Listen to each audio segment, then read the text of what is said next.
are both Virgos, okay? We get this book. It says Virgo right here. Look, Virgo, right there. Open it up. It says everything about Leos. Like, okay, Virgo. I'm not kidding you. Same book, same book, same book. Not an illusion, guys. Leo. Leo. Everything. Leo. Leo. Do you see that? Is it clear? Is it clear? You see it? Does that mean Virgos and Leos need to be together? Virgo. I want to keep it forever now. I need to get my money back.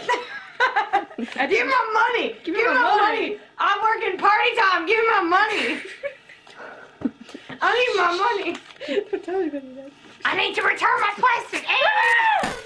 I think we should keep it. I kind of want to. I kind of think that's unheard. We'll go get you another one though, because like we really want you to have a Virgo. But the Leo one says Leo. It has Leo crap on the inside, right? Ridiculous. Well, I like meeting. Leo, how?